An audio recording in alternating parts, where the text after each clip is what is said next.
Hi again. I'm going to pick back up from where I think I left off the last time we talked, which was we were answering a few of the answers to one question, which was why did Jesus need to come to earth? Or why did he come? Why did he come God wrapped in flesh? And so I'm just going to pick up where I left off. So here's some more answers for you: to bring judgment,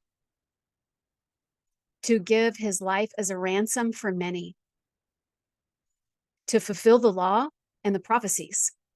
By the way, I didn't list out all the prophecies if you haven't seen me say that before. That's a whole other reference guide. All right, another answer is to reveal God's love for all who was separated from him. And let's do one more. Another reason God came wrapped in flesh was to call sinners to repentance. Did you know repentance is one of my favorite topics? And do you know why? It has a lot to do with the reason why I put together this reference guide or Bible study, or what did I say earlier? Something else, some kind of guide. You know why? Because it frustrates me to know the answer to the questions like I'm asking you. Thanks to my dad, we can all call my dad and say thanks, because now Kelly's blowing up her social media writing this reference guide or Bible study. Coming back to repentance, it's one of my favorite topics because really, I guess my whole life, I don't know, the whole few years I've been on this planet, I misunderstood what that is. So there's something else I want to tell you. The main reason, besides me being intrigued and frustrated with these questions, where to the point that I had to answer them, the main reason I put this guide together is because I misunderstood a lot.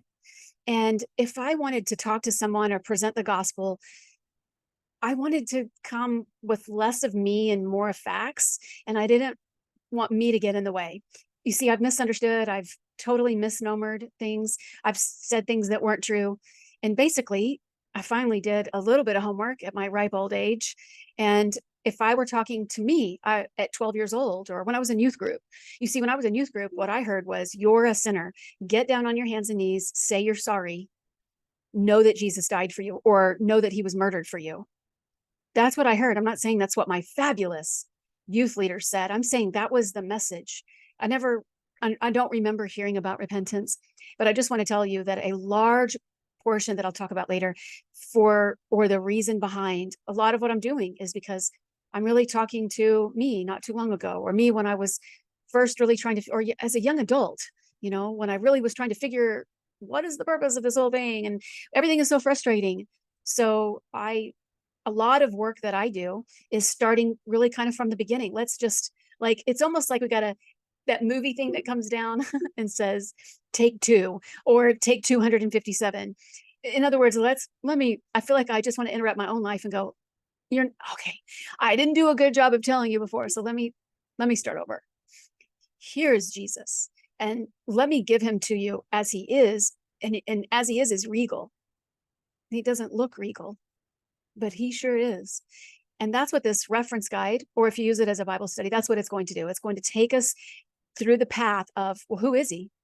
And who was the first to recognize him in his authority? Do you remember that video? Do you remember the answer to that question? I'm not going to tell you now. You got to go listen to that video. Who was the first to recognize that Jesus is who he claimed to be before he really claimed to be anything? And then why did he have to die? And, the second answer to that question, as you already know, is to save that which was lost. Well, what was lost? Well, a lot was lost. And what we're going through, what I just picked up on today was, why did he even need to come? And you just heard some of those answers. Why did he even need to come to earth? These are all the things I wish I had taken the time to figure out, but I didn't. I would just go to church, take some notes, and then I would go out to lunch with my family. I probably didn't even have a memory of what I just learned in church.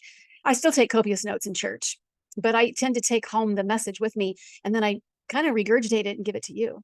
So I hope that you are warmly appreciative. Don't throw eggs. If you do, that's okay. You can throw eggs, but just know that it comes from a heart that's desperate for more of the Lord.